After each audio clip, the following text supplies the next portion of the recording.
What if I told you the washing machine your grandmother bought back in 1985 is probably still spinning in someone's basement right now, while the one you paid good money for 3 years ago has already started making the exact noise that's about to cost you $400, and that none of this is an accident because the people who build these machines, the Samsungs, the LGs, the Whirlpools of the world, figured out a long time ago that a washer which lasts 25 years is a washer they only get to sell you once. So here's the promise.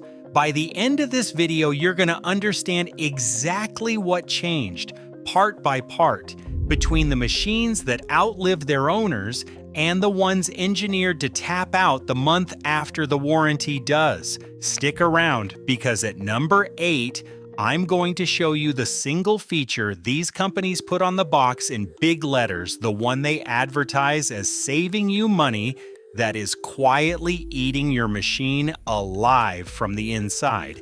And number 10, the one sitting at the very top of this list, isn't an engineering failure at all. It's a business model. It's the expiration date they never printed on the box, and once you see it, you will never shop for an appliance the same way again. Before we get into it, hit that subscribe button.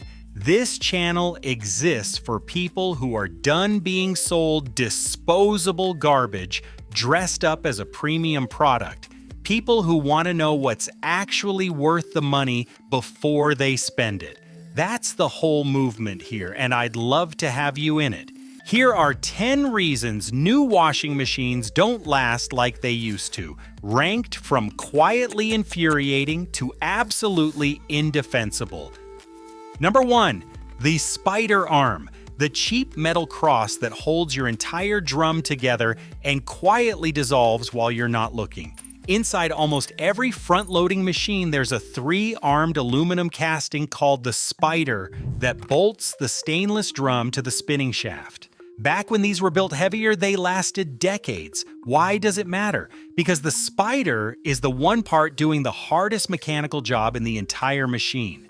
Any appliance repair technician who has pulled a few apart will tell you the same thing, and they have known it for years. Open up a 5-year-old front loader, and Samsung and LG front loaders are among the most documented offenders, and the spider is often half eaten away, crusted and crumbling.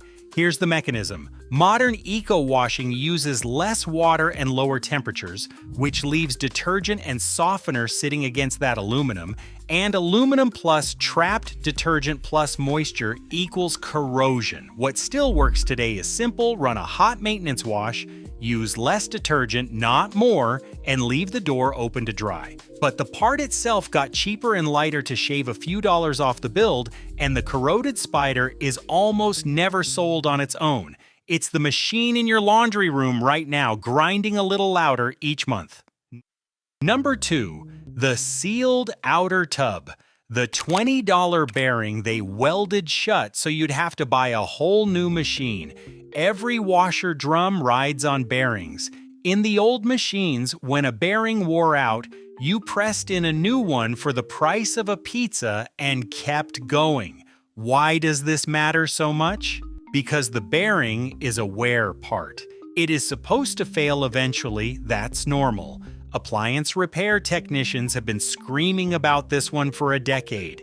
Today, on a huge number of front loaders, the manufacturer molds those bearings inside a sealed plastic outer tub that does not open. So when the cheapest consumable part in the whole machine finally goes, you can't reach it. The mechanism is the design itself. To replace a bearing, you now replace the entire tub assembly, which costs nearly as much as a new unit, which is exactly the point. What still works today? Look for a serviceable bolted tub before you buy. This one got forgotten on purpose. Because a repairable machine is a machine you don't replace, and it's probably the part already humming in the corner of your laundry room. Number 3, the control board. The little circuit board that runs your washer right up until the day it forgets everything at once. Old machines ran on an electromechanical timer that big, satisfying dial. It was dumb, it was mechanical, and it lasted forever. Why did that matter? Because a mechanical timer fails slowly and predictably, one click at a time. Ask any appliance repair technician, and they'll tell you what they see daily. Modern machines run on a main control board packed with capacitors, relays, and solder joints, and when one cheap component cooks, the whole board dies and takes the machine with it. The mechanism is heat and cost, boards run hot, the components are bargain grade, and the board is potted and proprietary. What still works today is buying simpler, fewer screens, fewer cycles, fewer points of failure. The board got complicated because complexity sells and because a discontinued board ends a machine cleanly, and there's one sitting behind the control panel 5 feet from where you do your laundry. Number 4.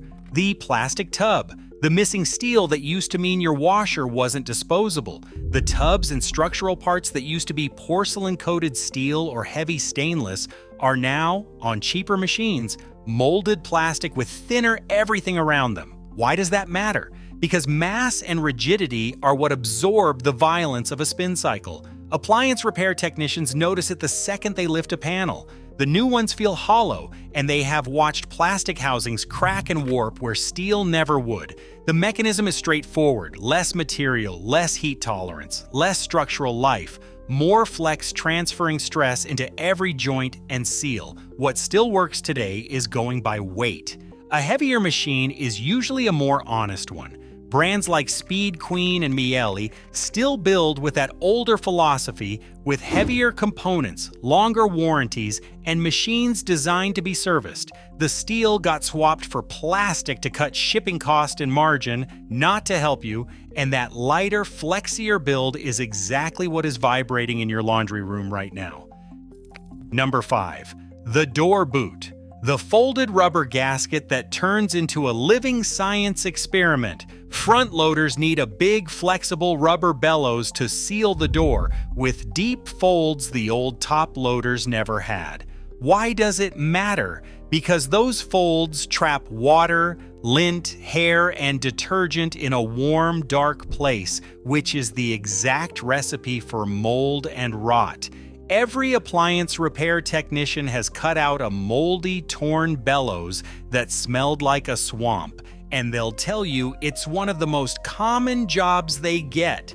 The mechanism is design plus low temperature washing. Nothing in there ever gets hot enough or dry enough to stay clean. What still works is wiping that fold dry after every load and leaving the door cracked open between washes. The bellows got more complicated the moment the door moved to the front, and nobody at the factory is in a hurry to remind you it's a wear part. It's the rubber seal wrapped around the door you load every single day. If you're starting to see the pattern here, if you're realizing that almost every one of these is a part that was simpler, tougher, and cheaper to fix a generation ago, do me a favor and hit that like button. It pushes this video out to other people who are tired of replacing a major appliance every 5 years. And if you haven't subscribed, this is exactly the kind of thing we do here. Now back to it. Number 6, the suspension. The worn-out shock absorbers that shake everything else in the machine to death. A washer's drum hangs on springs and dampers that have to control a violent, off-balance spin. Why does this one matter more than people think? Because suspension failure is never just suspension failure.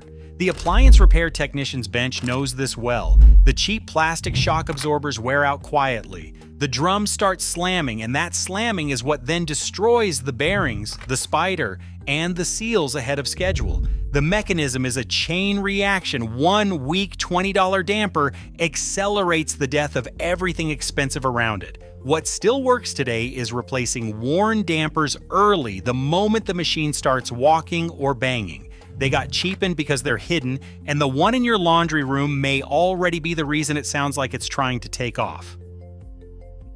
Number 7, drain pump. The $30 pump that decides whether your laundry room stays dry. Every machine has a pump that empties the water, and modern ones use a small plastic impeller pump with a tiny filter that clogs on a single coin or hairpin. Why does it matter? Because when this part jams or burns out, the machine throws an error and stops dead mid-cycle full of water. Appliance repair technicians see this constantly, and they'll tell you most of these pumps are barely built for the job they're given. The mechanism is plastic gears and undersized motors run hot against debris. What still works today is checking and cleaning that filter every couple of months. Most owners don't even know it exists. The pump got cheapened because it's invisible, right up until it's leaking onto the floor next to your machine. Number 8. The high-efficiency wash itself.